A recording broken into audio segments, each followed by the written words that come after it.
तो नमस्कार दोस्तों, स्वागत है आप सभी का online data first YouTube channel पे। जैसा कि दोस्तों आप जानते हैं, किसी भर्ती संबंधित कोई भी जानकारी होती है आप सभी को ऑनलाइन डेटा फर्स्ट चैनल के माध्यम से दे दी जाती है। उसी क्रम में इस वीडियो में हम बात करेंगे टीजीटी पीजीटी शिक्षक भर्ती के साथ एक और नई शिक्षक भर्ती के विज्ञापन के बारे में। इसके अलावा नई प्राथमिक शिक्षक भर्ती को लेकर योगी सरकार के माध्यम से दिए गए बयान को लेकर कि नई प्राथमिक शिक्षक भर्ती का विज्ञापन कब जारी होगा, इसके बारे में भी जानकारी दी गई है। साथ ही अगर बात की जाए उत्तर प्रदेश में बेसिक शिक्षा विभाग के ट्रांसफर के बारे में और एक और नई शिक्षक भर्ती, उसकी शैक्षिक योग्यता, चयन प्रक्रिया और भी तमाम जानकारी, चलिए शुरू करते हैं। वीडियो को लाइक कर दें, साथ ही शेयर कर दें और चैनल को सब्सक्राइब कर लें, जिससे कि जानकारी आप सभी को ऑनलाइन डेटा फर्स्ट चैनल के माध्यम। जैसा कि आप जानते हैं कि चयन बोर्ड के माध्यम से कई अलग अलग भर्तियों के जो विज्ञापन है वो जारी किए जाते हैं। बहुत कम अभ्यर्थियों को ऐसी जानकारी होगी कि वो टीजीटी के अलावा कई और भर्तियों के विज्ञापन जारी करते हैं। अगर बात की जाए चयन बोर्ड की, तो वो टीजीटी के साथ साथ एक और भर्ती का विज्ञापन जारी करते हैं, जो कि प्रधानाचार्य की भर्ती होती है। इसका भी विज्ञापन यहाँ से बहुत जल्द जारी होने वाला है। एक और यहाँ से भर्ती देखने के लिए मिलती है, जो कि संस्कृत विद्यालयों के अंदर होती है, जिनको भी संस्कृत माध्यमिक विद्यालय कहा जाता है। तो यहाँ से चयन बोर्ड की ओर से टीजीटी पीजीटी शिक्षक भर्ती के अलावा और भी कई अलग अलग भर्तियों को लेकर कार्य लगातार जारी हैं। अभी तक मिली जानकारी के अनुसार टीजीटी पीजीटी के साथ एक और नई शिक्षक भर्ती का विज्ञापन आने वाला है और वो आपको देखने के लिए मिलेगा संस्कृत माध्यमिक विद्यालयों के अंदर। टीजीटी पीजीटी के बाद में चयन बोर्ड की ओर से संस्कृत माध्यमिक विद्यालयों के अंदर नई शिक्षक भर्ती का जो विज्ञापन है वो जारी किया जाएगा। पहली बार ये भी शिक्षक भर्ती लिखित परीक्षा के माध्यम से देखने के लिए मिलेगी और प्रधानाचार्य भर्ती भी लिखित परीक्षा के माध्यम से ही होगी। इन तमाम मुद्दों को लेकर यहाँ पे जो अध्याचन है वो चयन बोर्ड के पास आ चुके हैं। चयन बोर्ड के माध्यम से इन अध्याचनों को लेकर परीक्षण किया जा रहा है, फिर उसके बाद में यहाँ से सत्यापन किया जाएगा और सत्यापन हो जाने के बाद में इनका जो विज्ञापन है वो यहाँ से जारी हो जाएगा। इन तमाम भर्तियों को लेकर शैक्षिक योग्यता और भी तमाम जानकारियों को लेकर पहले भी मैंने वीडियोस बनाए, लेकिन अगर आप कहेंगे तो इसको लेकर स्पेशल वीडियो बनाकर जानकारी दे दी जाएगी। तो ऐसे अभ्यर्थी जो कि टीजीटी पीजीटी के अलावा और भी भर्तियों में बैठना चाहते हैं, उनके लिए यहाँ से खुशखबरी ये है कि आगामी समय के अंदर संस्कृत माध्यमिक विद्यालयों से एक और नई शिक्षक भर्ती का जो विज्ञापन है वो जारी होगा, जिसको लेकर अध्याचन चयन बोर्ड के पास आ चुके हैं। अगर चयन बोर्ड चाहे तो इस भर्ती को लेकर प्रस्ताव बनाकर शासन को भेज सकता है। शासन मंजूरी देते ही भर्ती का विज्ञापन यहाँ से जारी हो जाएगा। बात कर लीजिए अपनी अगली अपडेट के बारे में, जो कि संबंधित है नई प्राथमिक शिक्षक भर्ती को लेकर। प्राथमिक शिक्षक भर्ती के विज्ञापन के लिए मैंने दोपहर को एक वीडियो बनाया था, जिसमें आपको जानकारी दी थी कि अभ्यर्थी बेसिक शिक्षा मंत्री से मुलाकात करने पहुंचे हैं, जहां पर बेसिक शिक्षा मंत्री जी के पिताश्री से मुलाकात हुई, क्योंकि शिक्षा मंत्री मौजूद नहीं थे। उसी को लेकर अभ्यर्थियों के माध्यम से अपनी मांग रखी गई कि उत्तर प्रदेश के अंदर 97,000 शिक्षक भर्ती का जो विज्ञापन है वो जारी किया जाए।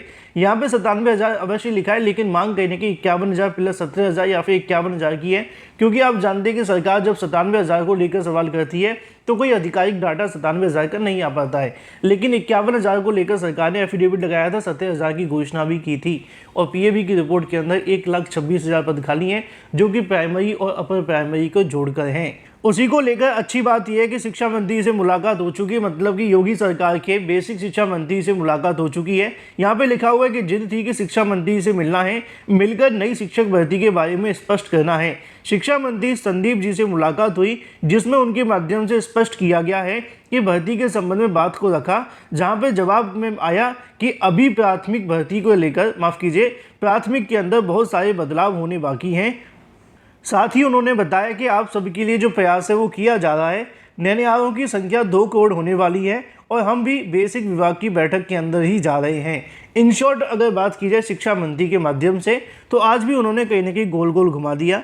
3 सवालों के जवाब देते हुए उन्होंने ये कहा कि प्राथमिक भर्ती को लेकर अभी आपको थोड़ा सा इंतजार करना पड़ेगा। हालांकि उन्होंने यहाँ पे इस बात को मेंशन नहीं किया, लेकिन उन्होंने ये कहा कि प्राथमिक के अंदर कई बदलाव होने वाले हैं। प्राथमिक के अंदर बदलाव का संबंध हम लगा सकते हैं कि भर्ती को लेकर तो कोई ज़्यादा बदलाव नहीं होंगे, लेकिन हाँ हो सकता है कि यहाँ से विद्यालयों के अंदर आपको जो बदलाव है वो देखने के लिए मिले, क्योंकि बहुत सारी चीज़ें यहाँ पे बेसिक शिक्षा विभाग के अंदर योजनाएं वर्तमान में संचालित हैं। दूसरी उन्होंने ये भी जानकारी दी कि यहाँ पे 2 करोड़ के नामांकन का जो लक्ष्य है वो पूरा होने वाला है और उसको लेकर यहाँ से बेसिक शिक्षा विभाग की बैठकें जारी हैं और उसके बाद नई शिक्षक भर्ती को लेकर आगे की जो रणनीति है या फिर जो भी चीज़ें होंगी वो आप सभी के सामने देखने के लिए मिल सकती हैं। इन शॉर्ट एक बार फिर से योगी सरकार के माध्यम से आज की तारीख में बयान दिया गया है, जिसमें उनका कहना है कि प्राथमिक शिक्षक भर्ती को लेकर थोड़ा सा अभी और इंतजार करना पड़ेगा। हालांकि उन्होंने इसके बारे में हर बार की तरह गोल गोल घुमाते हुए जानकारी छात्रों को दी है।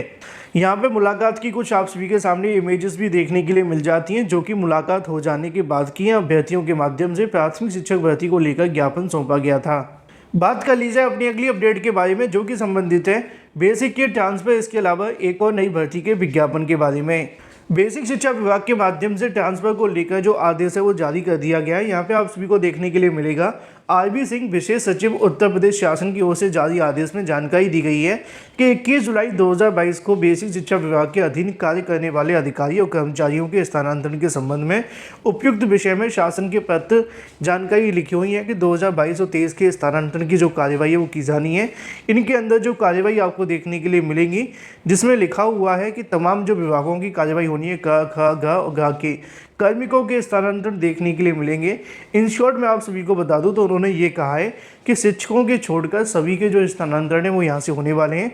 अभी इसको लेकर बहुत जल्द शिक्षकों के बारे में विचार किया जाएगा, जिसके बारे में जानकारी यहाँ पर नहीं दी गई है, जिसके बारे में लिखा भी हुआ कि आपको अवगत करवाना है कि सरकारी अधिकारियों और सरकारी कर्मचारियों की वार्षिक स्थानांतरण नीति को लेकर यहाँ से जो शासन आदेश जारी किए गए तो उसको लेकर कार्य 30/6/2022 तक पूरे कर लिए गए हैं। उसको लेकर आगे की कार्यवाही अब शुरू हो गई है। बात कर लें अपनी अगली अपडेट के बारे में, जो कि संबंधित है एक और नई भर्ती के विज्ञापन के बारे में। एक और नई भर्ती का जो विज्ञापन है वो जारी कर दिया गया है, जिसके आवेदन 20/7/2022 से लेकर 4/8/2022 तक आपको देखने के लिए मिलेंगे। लास्ट डेट ऑफ सबमिशन की अगर बात की जाए तो 4/8/2022 तक की गई है, जहां पे आप सभी के ऑनलाइन फीस पेमेंट के लिए 5/8/2022 का समय मिलेगा। अगर बात की जाए आप सभी के एग्ज़ाम के बारे में, तो वो आपको एग्ज़ाम अक्टूबर में देखने के लिए मिलेगा।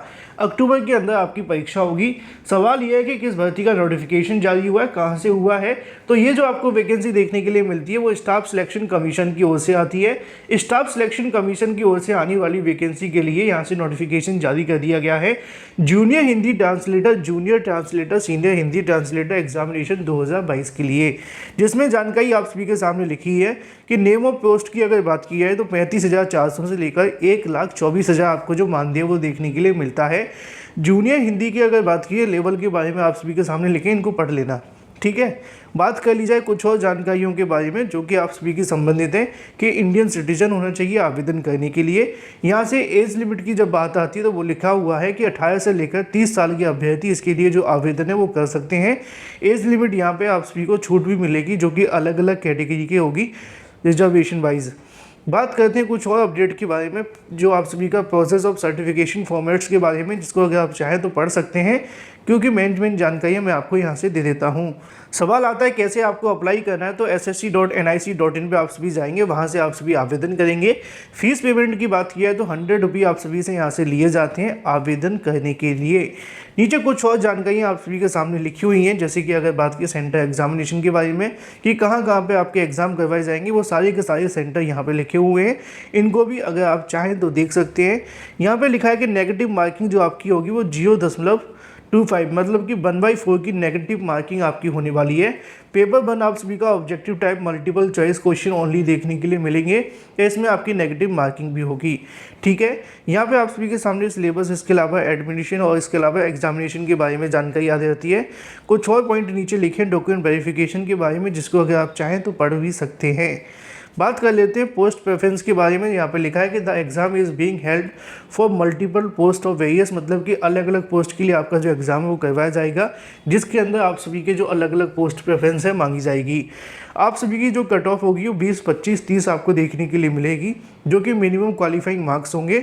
इससे ज़्यादा लाने पर ही आपको नौकरी मिल सकती है। बात कर लेते हैं इन सभी की शैक्षिक योग्यताओं के बारे में। अगर आप जूनियर ट्रांसलेटर के लिए आवेदन करना चाहते हैं सेंट्रल के लिए, जैसा कि यहाँ पे लिखा हुआ है, तो उसके लिए आप सभी के पास मास्टर डिग्री हिंदी और इंग्लिश विद इंग्लिश और Hindi as a compulsory subject, और master degree in any subject with English medium and Hindi as a compulsory subject in degree level and recognised diploma course in translation from Hindi to English, ठीक है।